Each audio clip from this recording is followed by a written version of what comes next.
não tem mais identidade. Eu sou o TAG, eu sou a ansiedade, entendeu? Eu sou a depressão, eu sou o TDAH, eu sou a dislexia. Isso é um outro problema, porque isso parece de novo legal. Eu tô flertando com a ideia de ter isso. Com certeza você já foi ou é vítima de várias questões, circunstâncias na sua vida que fogem do seu controle. Acontece que se tratar e se sentir uma vítima não te ajuda a se recuperar, não tira você do lugar. Nesse vídeo eu gostaria de colocar aqui uma reflexão entre nós aqui, justamente sobre essa questão da vitimização. Olha, é muito importante considerar que atualmente existe um fenômeno brasileiro, sobretudo moderno, que eu noto bastante. Eu digo brasileiro porque eu atendo muitas pessoas aqui no consultório de diversos países e eu acabo trocando figurinha, eu fico muito curiosa acerca da cultura de outros países e eu noto que essa é uma característica um pouco mais exclusiva de nós brasileiros, tá? Nós estamos desenvolvendo um fetiche, assim, uma romantização acerca dos transtornos mentais e das minorias, digamos assim. De novo, eu não quero que as pessoas entendam, você que está me assistindo de repente entenda isso aqui errado que eu estou dizendo. É evidente que existem sim as vítimas, né? Muitas vezes, como eu comecei o vídeo dizendo, nós somos vítimas de questões que fogem do nosso controle. Então, sim, existe vítima, existem as vítimas das situações. Existe o racismo, existe, por exemplo, a violência contra a mulher, existe a fome, não é isso? Existem as desigualdades, todas e várias aí, vastas. Existe uma série de questões aqui, de injustiças, a gente poderia até chamar assim, que realmente faz com que algumas pessoas estejam nessa posição, de fato, de vítima. Existem pessoas que são abusadas, violentadas, existem relações tóxicas, existe violência doméstica, existe uma par de coisas aí, eu não preciso ficar falando isso aqui porque você sabe disso e eu também.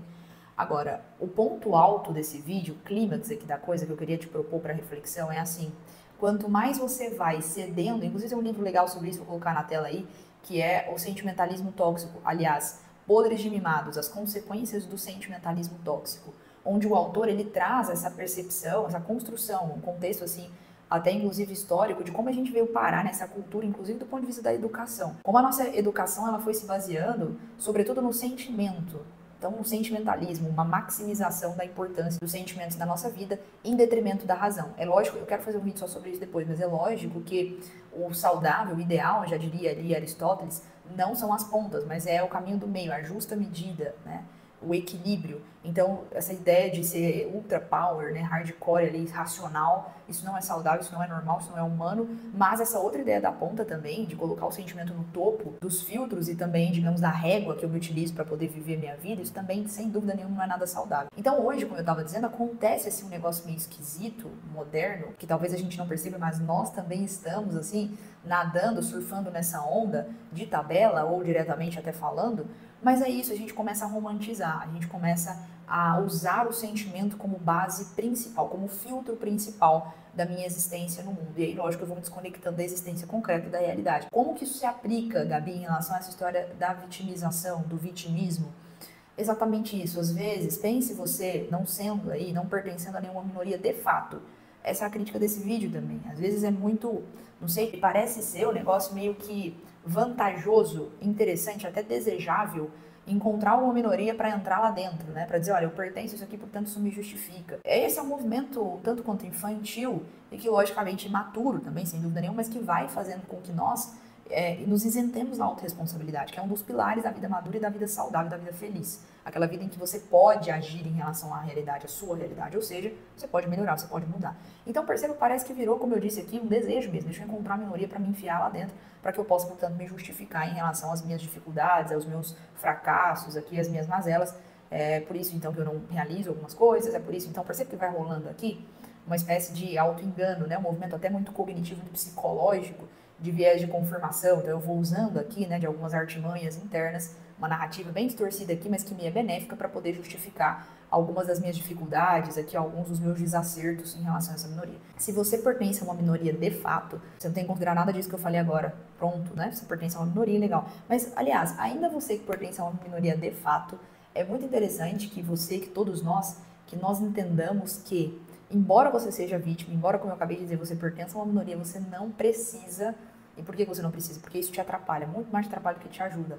Você não deve, eu vou até aumentar um pouquinho a coisa aqui, tá? Me dê essa licença. Mas você não só não precisa, como você não deve. Você não deve se sentir vitimizado o tempo todo. Você não deve se sentir excluso o tempo todo, né? Uma coisa importante, mesmo que você, como eu disse, eu vou reiterar, porque é importante, se você for vítima de alguma condição que foge ao seu controle, que você não escolheu viver, sobretudo. Busque ferramentas para que você consiga obter ajuda, em primeiro lugar. Busque ferramentas para que você consiga sair dessa condição, sair dessa situação.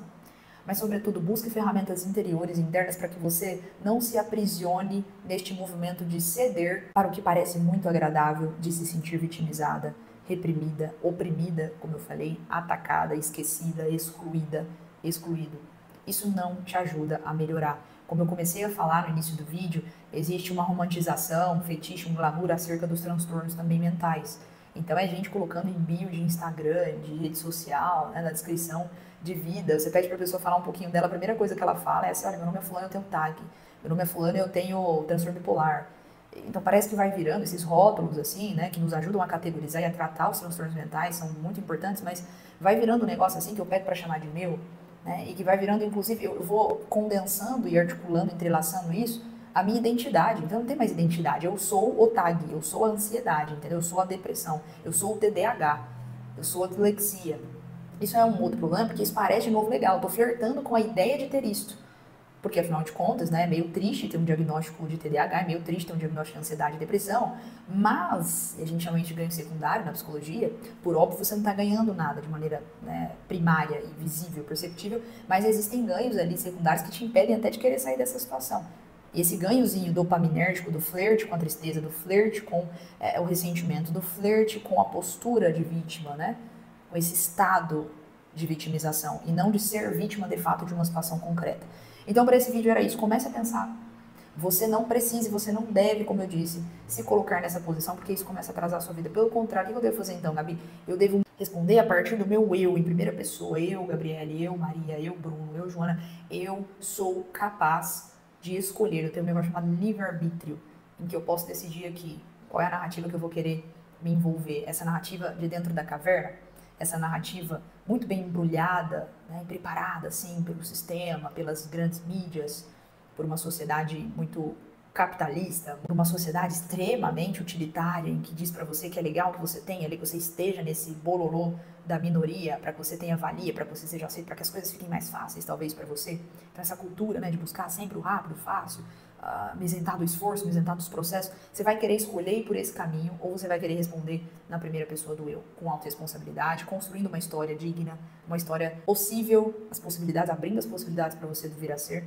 E uma história muito mais, sem dúvida, conectada com a realidade, onde você pode deixar rastro, né? Talvez uma das coisas mais importantes, eu gosto muito da frase, vou tentar colocar aí, me fugiu o autor, de uma frase filosófica em que diz: certifica-te, mais ou menos assim, de que você foi fator de soma para aqueles que, para os seus, para aqueles que estão ao seu redor, algo nesse sentido, vou colocar aí. Então, assim, talvez a gente só vai conseguir ser fator de soma nesta nossa vida se de fato a gente assumir essa primeira pessoa, de fato a gente assumir essa posição de autorresponsabilidade, essa posição de autonomia, essa posição que é a nossa posição nessa vida, que é o que Deus espera de nós, inclusive, que é o que a gente pode, que é o único caminho para que a gente possa desfrutar de uma vida de realizações, de uma vida que realmente gere frutos, de uma vida que faça valer. Então, não se esqueça, mesmo sendo vítima de uma situação, ficar se vitimizando e sentindo vítima dela não te ajuda, muito pelo contrário, te mantém infantilizado, te mantém imatura, imaturo, e te mantém refém dessa circunstância, que parece ser tudo na sua vida, você se agarra a isso como se fosse a sua identidade completa, como se isso fosse você, e isso está longe de ser você, existem infinitas possibilidades para o seu vir a ser, e eu acredito nessas possibilidades, é por isso que eu estou aqui,